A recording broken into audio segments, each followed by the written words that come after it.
முத்துராமலிங்க தேவரை பற்றி பேசுவதற்கான அருகதையும் யோக்கியதையும் ஆர்எஸ்எஸ் சங் பரிவார் கும்பலுக்கு எங்க இருக்கு? கடைசி வரையும் முத்துராமலிங்க தேவர் ஆர்எஸ்எஸ் எதிர்த்தார். ஆர்எஸ்எஸ் இந்த மண்ணில் நுழையக்கூடாதுன்னு சொன்னாரு. சரி, தேவர் சமூக இளைஞர்களுக்கு வேலைக்கு என்ன பண்ணியிருக்கு ஆர்எஸ்எஸ், பிஜேபி, சங் பரிவார் அமைப்பு? நீதிபதி புகழேந்தி அவர்களிடம் இந்த வரலாறை நாங்கள் சொன்னோம். அப்போ சொன்னார் அவர், அவங்க நடவடிக்கை எடுக்கலன்னா, ஏற்கனவே உள்ள நீதிபதியில் எடுக்கலன்னா பரவாயில்லை, நான் எடுக்காமல் விடமாட்டேன் என்று.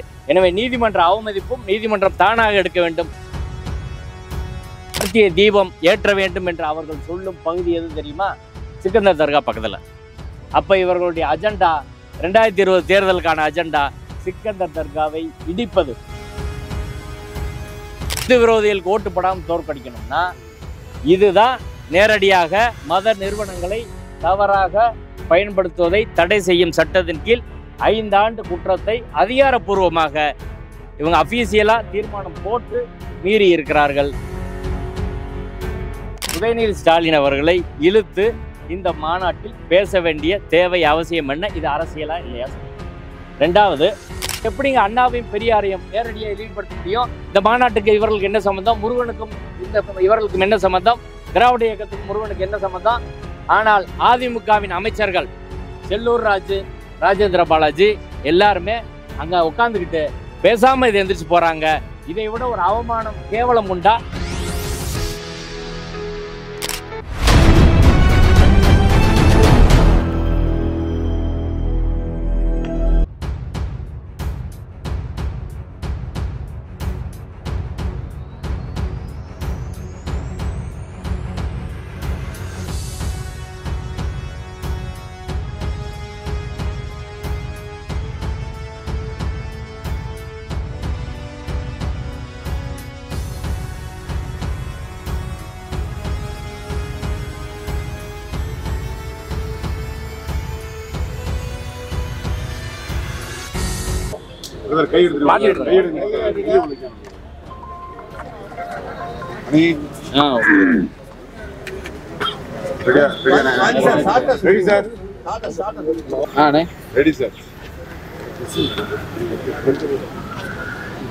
தனியா வேணா அடுத்து சாட்டா சொல்றேன், கொஞ்சம் டீட்டெயிலாக சொல்றேன், கொஞ்சம் பொறுத்துக்கோங்க.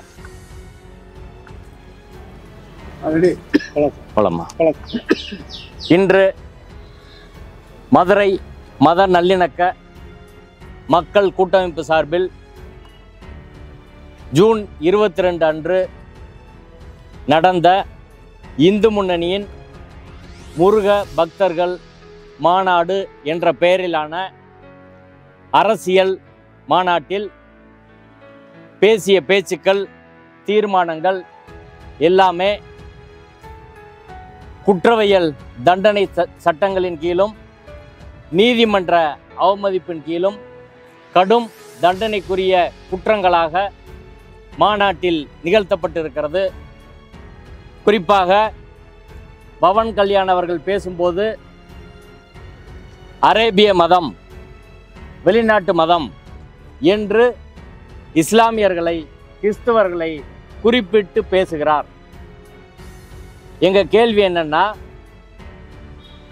முருகன் மாநாட்டுக்கும் இஸ்லாமியர்களுக்கும் கிறிஸ்தவர்களுக்கும் அரேபிய மதம் என்று சொல்வதற்கும் என்ன சம்பந்தம்? இதை மாநாட்டின் ஏற்பாட்டாளர்கள் விளக்க வேண்டும். இரண்டாவதாக, அண்ணாமலை அவர்கள் பள்ளி செல்லும் குழந்தைகள் உத்திராட்சம், திருநீறு உள்ளிட்ட மத அடையாளங்களை அணிந்து செல்ல வேண்டும் என்று பேசுகிறார். இது மதச்சார்பற்ற நாடு. பொது இடங்களில் மதம் என்பது வீட்டுக்குள்ளே தான் இருக்கணும், பொது இடங்களுக்கு வரக்கூடாது. இப்போ பள்ளி மாணவர்களிடையே மத ரீதியாக பிளவினை ஏற்படுத்தும் வகையில் அண்ணாமலை பேசியிருக்கிறார். மாநாட்டில் பேசிய அண்ணாமலை அவர்கள் 2055 இந்த நாடு கிறிஸ்தவர்கள் முஸ்லீம் மெஜாரிட்டியாக மாறும் என்று பேசுகிறார். அடுத்து யோகி ஆதித்யநாத்தின் புல்டோசர் நீதியை ஆதரித்து மாநாட்டில் பேசுகிறார்கள். உச்சநீதிமன்ற தலைமை நீதிபதி திரு கவாய் அவர்கள் உலகம் முழுவதும் சென்று புல்டோசர் நீதி என்பது அரசியல் சட்டத்துக்கு விரோதமானது என்பதை உலகம் முழுவதும் பேசி வருகிறார். நாங்கள் அதை உச்சநீதிமன்றம் தடுத்திருக்கிறது என்று பேசியிருக்கிறார். ஆனால் இந்த மாநாட்டில் புல்டோசர் நீதியை நாங்கள் இஸ்லாமியர்களை புல்டோசர் கொண்டு இடிப்போம் என்ற வகையிலே பேசியிருக்கிறார்கள். இது மட்டுமல்ல, மாநாட்டின் தீர்மானங்கள் அதிகாரப்பூர்வமாக அதிர்ச்சிகரமாக இருக்கிறது. தீர்மானங்களே நேரடி குற்றம். நீதிபதி திரு புகழேந்தி அவர்கள் 13ஆம் தேதி தந்த உத்தரவிலே இந்து முன்னணி தாக்கல் செய்த வழக்கிலே இது மத மாநாடு, முருகன் மாநாடு, உலக நன்மைக்காக நடத்தப்படும் மாநாடு, வேறு எந்த அரசியலும் பேச மாட்டோம் என்று அவர்கள் உறுதிமொழி கொடுத்தார்கள்.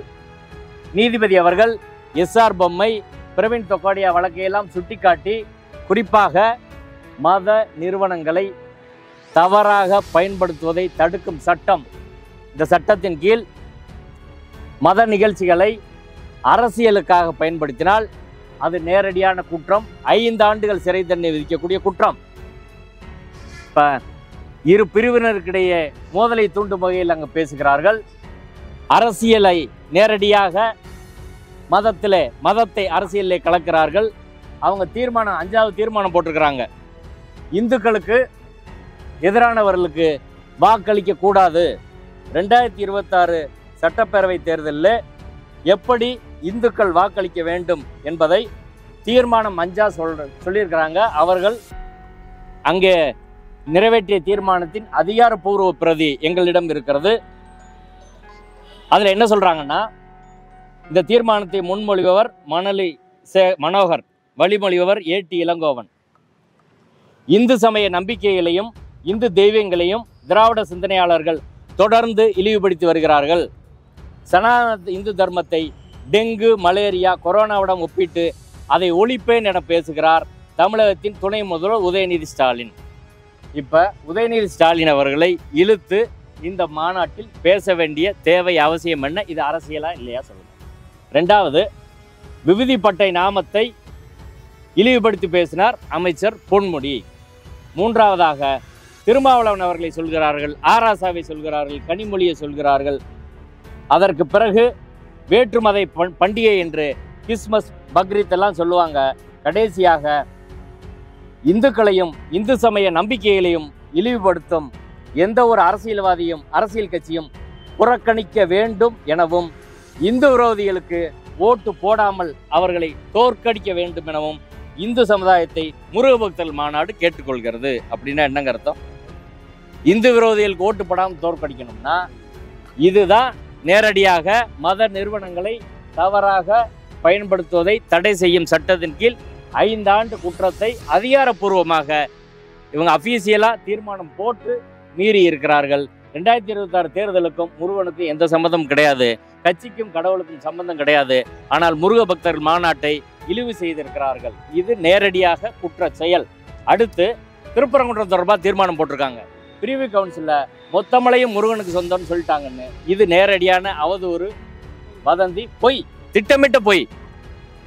1923 கோயில் நிர்வாகத்துக்கான பகுதி, மசூதி நிர்வாகத்துக்கான பகுதி, அரசாங்கத்துக்கான பகுதி மிக தெளிவாக வரையறுக்கப்பட்டு நீதிமன்றத்தால் 100 ஆண்டுக்கு முன்னாடி அந்த பிரச்சனை தீர்க்கப்பட்டாச்சு. அந்த நீதிமன்ற உத்தரவு இருக்கும்போது பொய்யான ஒரு செய்தியை இவர்கள் சொல்கிறார்கள் என்றால், அவதூறை பரப்புகிறார்கள் என்றால், மத கலவரத்தை தூண்டுவதை தவிர இவர்களுக்கு நோக்கம் என்ன? அடுத்து ரொம்ப முக்கியமான ஒரு அபாயத்தை நாங்கள் சுட்டிக்காட்ட வேண்டும். இவர்கள் கார்த்திகை தீபத்தை மலையிலே ஏற்ற வேண்டும் என்று தீர்மானம் போட்டிருக்கிறார்கள். கார்த்திகை தீபம் ஏற்ற வேண்டும் என்று அவர்கள் சொல்லும் பகுதி எது தெரியுமா? சிக்கந்தர் தர்கா பக்கத்தில். அப்போ இவர்களுடைய அஜெண்டா 2020 தேர்தலுக்கான அஜெண்டா சிக்கந்தர் தர்காவை இடிப்பது. அதை நோக்கி இந்த மாநாட்டை நகர்த்தி இருக்கிறார்கள். இன்னும் மாநாட்டில் ஏராளமான வன்முறை பேச்சு, அதே போல் மத நல்லிணக்கத்தை சீர்குலைக்கும் பேச்சு நிறைய பேசியிருக்கிறாங்க. எல்லாத்தையும் காவல்துறை ரெக்கார்ட் பண்ணி வச்சிருக்கு. இது தண்டனை சட்டங்கள், அதே போல் மத நிறுவனங்களை தவறாக பயன்படுத்தும் சட்டம் உள்ளிட்ட எல்லா சட்டங்களிலும் எல்லா அஃபென்ஸையும் சேர்த்தா 10 ஆண்டுகளுக்கு மேல் சிறை தண்டனை விதிக்கக்கூடிய வழக்குகள் இவர்கள் மீது பதிவு செய்ய முடியும். காவல்துறை இன்னைக்கு வரை என்ன செய்யுது? ஏன் தூங்குது? தமிழ்நாடு அரசு ஏன் தூங்குதுன்னு எங்களுக்கு தெரியல. வழக்கு பதிவு செய்ய தாமதம் ஏன்? எதுக்கு தயங்குறாங்க? உடனே வழக்கு பதிவு செய்யணும். இன்று நாங்கள் ஆணையாளர் அவர்களை சந்தித்து ஆணையாளர் சார்பாக துணை இணை ஆணையர் அவர்களிடம் நாங்கள் புகார் அளித்திருக்கிறோம். எங்கள் புகாரை முழுமையாக கேட்டுக்கொண்டு உரிய நடவடிக்கை எடுப்பதாக சொல்லியிருக்கிறார்கள். உரிய நடவடிக்கை எடுக்கிறார்கள் என்று நம்புவோம். இல்லாவிட்டால் நாங்கள் நீதிமன்றத்தை அணுகுவோம். 2வது விஷயம், இந்த மாநாடு வெற்றியா தோல்வியானா இந்த மாநாடு அப்பட்டமான தோல்வி. எப்படி சொல்றோம்னா, இந்த மாநாடு முருகனுக்காக கூட்டப்பட்டதுன்னு சொன்னாங்க. ஆனால் இது அரசியலுக்காக கூட்டப்பட்டது என்பது நிரூபணமாகி இருக்கிறது. அப்போ நோக்கத்தின் அளவில், கொள்கை அளவில் இந்த மாநாடு தோற்று போயிடுச்சு. இனி யாராவது நம்புவாங்களா? முருகனுக்கு தான் நாங்கள் மாநாடு நடத்துகிறோம், முருகனுக்காக தான் கூப்பிட்டோம்னா யாராவது நம்புவாங்களா? இந்த இந்து முன்னணி, சங் பரிவார அமைப்புகள் எப்படி இரட்டை குரல்ல பேசும் என்பதற்கான துலக்கமான உதாரணம். இதை நாங்கள் 1 மாதத்துக்கு முன்னாடி சொன்னாங்க. மதுரை மத நல்லிணக்க மக்கள் கூட்டமைப்பு தான் கடந்த 1 மாதங்களாக தொடர்ச்சியாக இந்த மாநாடு அரசியலுக்கான மாநாடு, பிரிவினையை தூண்டு மாநாடு, வன்முறையை தூண்டு மாநாடு, இதை தடை செய்யணும்னு சொன்னோம். ஆனால் அரசாங்கம் அன்று விழித்துக் கொள்ளவில்லை. இன்னைக்கு தெரிஞ்சிருச்சு.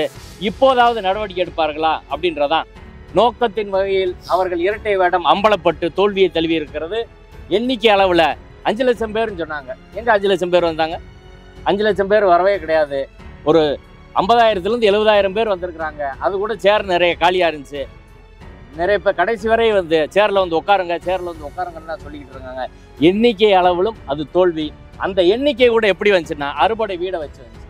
பிஜேபி ஆர்எஸ்எஸ்க்காக, சங் பரிவாருக்காக வந்து கூட்டம் கிடையாது. அறுபடை வீடை பார்ப்பதற்காக ஒரு பெரிய கிரௌடை எல்லா இடத்துலேருந்து கூட்டு வந்திருக்கிறாங்க. அங்கே பேசிய மக்கள் எல்லாரும், ஊடகத்துக்காரங்க அவங்ககிட்ட பேசியிருப்பீங்க, எல்லா மக்களும் அறுபடை வீடை ஒரே இடத்துல பார்க்கலாம் அப்படின்னு வந்திருக்காங்க. அவ்வளோதான். இதே அறுபடை வீடை தமுக்கத்தில் வைத்தா இதோட 10 மடங்கு கூட்டம் வரும். இதான் யதார்த்தமான உண்மை. இந்த மாநாடு மிகப்பெரிய தோல்வி என்பதற்கு இன்னொரு முக்கியமான உதாரணம், மதுரை மக்கள் இந்த மாநாட்டில் பங்கேற்கவே இல்லை. ஒரு பிரச்சனை கூட மதுரை மக்கள் இந்த மாநாட்டுக்கு வரல. நீங்கள் அவங்க இன்னைக்கு சோசியல் மீடியா முழுக்க எவ்வளவு கார் வந்துச்சு, எவ்வளோ வேன் வந்துச்சு, எவ்வளோ பஸ் வந்துச்சுன்னு எடுத்து போடுறாங்களே, எவ்வளோ பைக் வந்துச்சுன்னு ஏன் எடுத்து போடல? எடுத்து போட சொல்லுங்க. பைக் ஏதாவது அங்கே இருந்துச்சா? ஊடகத்துக்காரங்க யாராவது பார்த்தீங்களா? எந்த பைக்கும் கிடையாது. மதுரை மக்களே உள்ளே வரலைங்க. மதுரை மக்கள் உள்ளே வரவில்லை. இந்த திருப்பரங்குன்ற மக்கள் உள்ளே வரவில்லை. எந்த மக்களை சொல்லி நீங்கள் திரட்டினீங்களோ அது நோக்கம் என்பது தோல்வி அடைந்திருக்கிறது. எனவே இந்த மதுரை மக்கள் இந்த நிகழ்வில் பங்கேற்காது மதுரை மத நல்லிணக்க மக்கள் கூட்டமைப்பு கிடைத்த மிகப்பெரிய வெற்றியாக நாங்கள் பார்க்கிறோம். எங்கள் சக்திக்கு உகந்த வகையில் 6 மாதமாக நாங்கள் தொடர்ச்சியாக சாப்பிடாம தூங்காம உருண்டு பிறண்டு பல்வேறு போராட்டம், மாநாடு, கூட்டம் எல்லாம் நடத்துனதுக்கு கிடைத்த விளைவாக மதுரை மக்களிடம் இந்த உண்மை தெரிந்திருக்கிறது. தமிழகத்தில் உள்ள பெரிய அரசியல் கட்சிகள் இன்னும் விழிக்கவில்லை. இவர்கள் எல்லாம் விழித்து தமிழ்நாடு முழுக்க பிரச்சாரம் செய்தா இது கூட வந்திருக்க மாட்டாங்க அப்படின்றதான் யதார்த்தமான உண்மை. அடுத்து மிகப்பெரிய அபாயமாக நாங்கள் பார்ப்பது, இவர்கள் சிக்கந்தர் தர்காவை இடிப்பதற்கான திட்டத்தை இந்த மாநாட்டிலே வச்சிருக்கிறாங்க. இது அரசாங்கம் கவனத்தில் கொள்ளுமா இல்லையா அப்படின்றதான் நாங்கள் கேட்குறோம். ஏன்னா பிப்ரவரி 4 கோயிலுக்குள்ள புகுந்து பிஜேபி கலவரம் பண்ணாங்க. அன்னைக்கு அவங்கள ரிமாண்ட் பண்ணல, சிறையில் அடைக்கல. அன்னைக்கு மாலை ஹச்ராஜா அவர்கள் நீதிமன்றத்தில் வாக்குறுதி கொடுத்து விட்டு அதை மீறி அயோத்தியாக திருப்பரங்குன்றத்தை மாற்றுவோன்னு பேசினாரு. அரெஸ்ட் பண்ணிட்டாங்களா? ரிமாண்ட் பண்ணிட்டாங்களா? நாங்கள் தேசிய பாதுகாப்பு சட்டத்தில் போடுங்கன்னு சொன்னோம். எதுவுமே செய்யலை. காவல்துறையின் ஃபெயிலியர், உளவுத்துறையின் ஃபெயிலியர், தமிழ்நாடு அரசோட ஃபெயிலியர் தான் இன்னைக்கு இந்த நிலைக்கு வந்திருக்கிறது. சிக்கந்தர் தர்காவை நோக்கி அவர்கள் தங்கள் அரசியல் திட்டத்தை, 2026 செயல் திட்டத்தை, தேர்தல் திட்டத்தை வடிவமைத்திருக்கிறார்கள். இப்போதாவது அரசாங்கம் விழித்துக் கொள்ளுமா? உளவுத்துறை தொடர்ச்சியாக தவறான தகவல்களை முதல்வருக்கு தருவதாக நாங்கள் அறிகிறோம். கிரவுண்ட் ரியாலிட்டியை முதல்வர் அவர்கள் தனிப்பட்ட முறையில் ஆட்களை அனுப்பி விசாரிக்கணும், கவனிக்கணும். மதுரை மிகவும் அபாயகரமான நிலையில் இருக்கிறது. அயோத்தியில் கூட உள்ளூர் மக்கள் ஆதரவு இதே போல ஒரு நிலை இங்கே மாநாட்டில் இருக்குது. அடுத்து இங்கு நடப்பதற்கான எல்லா வாய்ப்பும் இருக்கிறது. இதை எச்சரிக்கையாக எடுத்துக்கொள்ள வேண்டும். அடுத்து மிக முக்கியமான விஷயம், நீதிமன்ற அவமதிப்பு. கோர்ட்டில் என்னங்க சொன்னாங்க? நீதிமன்றத்திலே நாங்கள் அரசியலை கலக்க மாட்டோம் அப்படின்னு பேசிட்டு நேரடியாக இங்கே அரசியலை கலந்து பேசி இருக்கிறார்கள். இது நேரடியாக நீதிமன்ற அவமதிப்பு. அரசியல் சட்டத்துக்கு, நீதிமன்றத்துக்கு சவால் விடுக்கிறார்கள். ஹச்ராஜா பேசினார்ல, ஹைகோர்ட்டாவது டேஸ் ஆகுதுன்னு, அதை அவர்கள் நடைமுறையில உயர்நீதிமன்றத்தை டேஸாக கருதி நடைமுறையில இன்னைக்கு பேசியிருக்கிறாங்க. எங்களை என்ன செய்ய முடியும்? எங்கள் சென்ட்ரல் கவர்மெண்ட்ல பவர் இருக்கு அப்படின்றதான். ஒரு கான்ஸ்டியூஷன் கோர்ட்டை அவங்க மதிக்கவே இல்லைங்க. இதே தான் அயோத்தியில் நடந்துச்சு. இதே தான் திருப்பரங்குன்றம் பிரச்சனையில் பிப்ரவரி 4 நடந்துச்சு. 3வது முறையாக நடந்திருக்கிறது. நீதிபதி புகழேந்தி அவர்களிடம் இந்த வரலாறை நாங்கள் சொன்னோம். அப்போ சொன்னார் அவர், அவங்க நடவடிக்கை எடுக்கலன்னா, ஏற்கனவே உள்ள நீதிபதியில் எடுக்கலன்னா பரவாயில்லை, நான் எடுக்காமல் விடமாட்டேன் என்று. எனவே நீதிமன்ற அவமதிப்பும் நீதிமன்றம் தானாக எடுக்க வேண்டும். காவல்துறையும் செய்யணுங்க. காவல்துறை என்னங்க பண்ணுறாங்க? நீதிமன்றம், காவல்துறை ஒரு நிபந்தனை கொடுக்குறாங்க, அரசியல் பேசக்கூடாதுன்னு. நீதிமன்றம் நிபந்தனை விதிக்குது. இந்த இந்த நிபந்தனையை எப்போது மீறினாலும் உடனே சென்று மாநாட்டை தடுத்து அவர்களை கைது செய்வதற்கான அதிகாரம் காவல்துறைக்கு கொடுக்கப்பட்டிருந்துச்சு. நீதிமன்றம் சொல்லி இருந்துச்சு, காவல்துறை கண்டிஷன்ல இருக்கு. ஏன் மாநாட்டில் போய் தடுக்கல? ஃபர்ஸ்ட் தீர்மானம் ஆரம்பத்தில் போட்டாங்க, தடுத்திருக்கலாம்ல. பவன் கல்யாண் பேசும்போதே தடுத்திருக்கலாம்ல. ஏன் காவல்துறைக்கு தைரியம் இல்லை, ஏன் துணிவு இல்லை? அரசியல் சட்டப்படி தான் நீ செயல்படணும், நீதிமன்ற உத்தரவுப்படி தான் செயல்படணும். நீதிமன்றம் அரசியல் பேசினால் மாநாட்டை தடை செய்யுங்கள், நடவடிக்கை எடுங்கள், கைது செய்யுங்கள் என்று சொன்ன பிறகும் இவர்கள் நடவடிக்கை எடுக்காத காரணம் என்ன? எனவே காவல்துறையும் மதுரை மாநகர காவல்துறையும் நீதிமன்ற அவமதிப்பு குற்றத்தை இழுத்திருக்கிறது. இந்து முன்னணியைச் சேர்ந்தவர்கள் கடேஸ்வரா சுப்பிரமணியம், அதே போல இந்து முன்னணியின் செயலாளர் முத்துக்குமார், RSSின் வன்னியராஜன், அண்ணாமலை, நயினார் நாகேந்திரன், எல்லாருமே பவன் கல்யாண் உள்ளிட்ட அனைவருமே நேரடியாக நீதிமன்றத்தை அவமதித்து குற்றச்செயலில் ஈடுபட்டு இருக்கிறார்கள். எனவே உயர்நீதிமன்றம் அரசியல் சட்டத்தை காக்க வேண்டுமென்றால், சட்டத்தின் ஆட்சியை காக்கணும்னா தானாக முன்வந்து நீதிமன்ற அவமதிப்பு வழக்கை எடுக்க வேண்டும் என்பதுதான் எங்களது கோரிக்கை. நாங்கள் நிறைய கோரிக்கைகள் வச்சோம். இப்போ அவங்க என்ன சொல்றாங்க? இப்போ ஒரு இந்து சாம்ராஜ்யம், முருகன் இந்து அப்படின்றதா எடுத்துட்டு வராங்க. எங்க கேள்வி என்னன்னா, முருகன் இந்துன்னா இன்னைக்கு தான் உங்களுக்கு தெரிஞ்சா? சரி, முருகன் இந்து அப்படின்னு எடுத்துக்கிட்டா ஏன் ராமராஜ்ய அமைப்புன்னு சொல்றீங்க, முருகராஜ்ய அமைப்புன்னு ஏன் சொல்லல? 100 வருஷம் சொல்ல வேண்டியதானே? வடநாட்டில் சொல்லுங்க முருகராஜ்ய அமைப்புன்னு. எங்க வடநாட்டில் முருகன் கோயில் இருக்கு, உத்தரப்பிரதேசத்தில் குஜராத்தில் முருகன் கோயில் இருக்கா? ஏன் கோயில் இல்லை? 100 வருஷமா உங்களுக்கு முருகனை தெரியலையா? அப்ப இவர்கள் அரசியலுக்காக முருகனை கையில் தூக்குகிறார்கள். அடிப்படையில் இவர்கள் நான் எல்லாரும் இந்து அப்படின்னு பேசுறாங்க. சரி, கச்சிராஜா பூணூலை கழட்டிட்டு வாங்க, எல்லாம் இந்துன்னு பேசலாம். பாண்டி கோயிலில் கச்சிராஜாவும் நிர்மலா சீதாராமன், மோகன் பகவத்தும் எல்லோரும் இந்து என்று சொல்லி எங்களோட கறி சாப்பிடுவீங்களா? எங்க சாமி ஏத்துக்குருவீங்களா? பிற என்ன எல்லோரும் இந்து? எப்படி எல்லாரும் இந்தாகணும்? எப்படி இந்தாக முடியும்? பூண்டு வெங்காயம் நீங்க சாப்பிட மாட்டேன்றீங்க, நாங்க அதான் நிறைய போட்டு சாப்பிடுவோம். முதல்ல நிர்மலா சீதாராமன் பூண்டு வெங்காயம் சாப்பிட்டு எல்லோரும் இந்துன்னு பேசட்டும். முருகனை இவர்கள் முருக வழிபாட்டை களவாண்டு இருக்கிறார்கள். முருகன் பேர சுப்பிரமணியன் மாத்திருக்காரு. தமிழ்ல அர்ச்சனை பண்ணுவோன்னு தீர்மானம் நிறைவேற்றும் நயினார் நாகேந்திரன் சொன்னாருங்க. எங்க தீர்மானம் நிறைவேற்றினாங்க? மக்கள் மத்தியில் சொன்னீங்களா? இப்ப மன்னிப்பு கேட்பீங்களா? அடுத்து மிக முக்கியமாக அண்ணாவை, பெரியாரை நேரடியாக மாநாட்டிலே இழிவுபடுத்தி இருக்கிறார்கள். திராவிடத்தை ஒழிக்க ஓடி வர சொல்றாங்க. இது எப்படிங்க அண்ணாவையும் பெரியாரையும் நேரடியாக இழிவுபடுத்த முடியும்? இந்த மாநாட்டுக்கு இவர்களுக்கு என்ன சம்பந்தம்? முருகனுக்கும் இவர்களுக்கும் என்ன சம்பந்தம்? திராவிட இயக்கத்துக்கும் முருகனுக்கு என்ன சம்பந்தம்? ஆனால் அதிமுகவின் அமைச்சர்கள் செல்லூர் ராஜு, ராஜேந்திர பாலாஜி எல்லாருமே அங்க உட்காந்துக்கிட்டு பேசாம இதை எந்திரிச்சு போறாங்க. இதை விட ஒரு அவமானம், கேவலம் உண்டா? அவங்க கட்சி தலைவரை நேரடியாக இழிவு செய்கிறார்கள். பண்ணான்ற பேரை எடுத்துட வேண்டியதானே? ஏன் வச்சுக்கிறீங்க? இதற்கு பிறகும் அவங்க எப்படிங்க இந்த பிஜேபி கூட்டணியில் இருப்பாங்க? பிஜேபி கூட்டணியில் இதுக்கு மேல நீங்க நீடிக்கணுமா? இப்போ பிஜேபி என்ற கட்சி, RSS என்ற அமைப்பு, இந்து முன்னணி என்ற அமைப்பு எப்படிப்பட்டவர்கள்? உங்களை மேடையில வச்சு உங்க தலைவரை இழிவுபடுத்துறாங்க. இப்ப வரை யாராவது மன்னிப்பு கேட்டிருக்காங்களா? வருத்தம் தெரிவிச்சிருக்காங்களா? ஒண்ணுமே கிடையாது. பிறகு அந்த கூட்டணியில் இருக்கிறீங்க.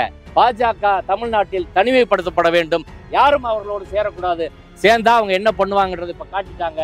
எனவே இந்த அனைத்திற்கும் நடவடிக்கை எடுக்கப்பட வேண்டும். இந்த மாநாட்டில கிருஷ்ணசாமியை கூப்பிடல, ஜான் பாண்டியனை கூப்பிடல. தேவேந்திர குல வேளாளர் சமுதாயத்தை கையில் எடுப்பதற்காக முதல்ல அவங்களை பயன்படுத்தினாங்க. இன்று கருவேப்பிலையை போல் அவர்களை தூக்கி எறிந்து விட்டார்கள். இதுதான் நாளைக்கு திருமாறனுக்கு நடக்கும், எல்லாருக்கும் நடக்கும். இந்த GK வாசன் போறாரு, அடுத்து அன்புமணி போறாரு, எல்லாருக்கும் இதான் நிலைமை நடக்கும் என்பதை புரிந்து கொள்ள வேண்டும். நாளை இவர்கள் பவருக்கு வர்ற மாதிரி இருந்தா கச்சிராஜாவும் நிர்மலா சீதாராமன் தான் வருவாங்க போலிய, சூத்திர பஞ்சமர்கள் ஒருவரும் வரமாட்டார்கள். முத்துராமலிங்க தேவரை பற்றி பேசுகிறார்கள். முத்துராமலிங்க தேவர் அவர்கள் ஃபாரூக்புல்லா கட்சியில் இருந்தவர், நேதாஜி தான் அவர் தலைவர், அவர் இடதுசாரி தலைவர், RSSஐ கடைசி வரை எதிர்த்தவர். முத்துராமலிங்க தேவரை பற்றி பேசுவதற்கான அருகதையும் யோக்கியதையும் RSS சங் பரிவார் கும்பலுக்கு எங்க இருக்கு? கடைசி வரை முத்துராமலிங்க தேவர் RSSஐ எதிர்த்தார். RSS இந்த மண்ணில் நுழையக்கூடாதுன்னு சொன்னாரு. சரி, தேவர் சமூக இளைஞர்களுக்கு வேலைக்கு என்ன பண்ணியிருக்கு RSS, பிஜேபி, சங் பரிவார் அமைப்பு? தென் மாநிலங்கள் எவ்வளவு ஜாதி கலவரம் வருது, என்ன தொழிற்சாலை கொண்டு வந்திருக்கா, எவ்வளவு கலவரத்தில் மாட்டுறாங்க, படிப்புக்கு என்ன பண்ணியிருக்கீங்க? எதுவுமே பண்ணாம இன்று ஒவ்வொரு சாதியாக கையில் எடுப்பதற்கான ஒரு முயற்சியை செய்கிறார்கள். அடியாளாக மாற்றுவதற்கான முயற்சியை செய்கிறார்கள். எனவே இந்த மாநாடு என்பது முழுக்க முழுக்க தோல்வி. அது நேரடியாக குற்றச்செயல் இந்த மாநாட்டிலே இழைக்கப்பட்டிருக்கிறது. காவல்துறையும் உடனே நடவடிக்கை எடுக்க வேண்டும். அவர்கள் மீது தேசிய பாதுகாப்பு சட்டம் உள்ளிட்ட எல்லா வழக்குகளும் பதிந்து அவர்களை அடக்கினால்தான் தமிழகத்தின், மதுரையின் அமைதியை பாதுகாக்க முடியும். இல்லாவிட்டால் எல்லாருக்கும் இங்க பாபர் மசூதி நிகழ்ந்தது தமிழகத்தில் நிகழும். இதை வேடிக்கை பார்க்க போகிறோமா இல்லையா என்பதுதான் கேள்வி.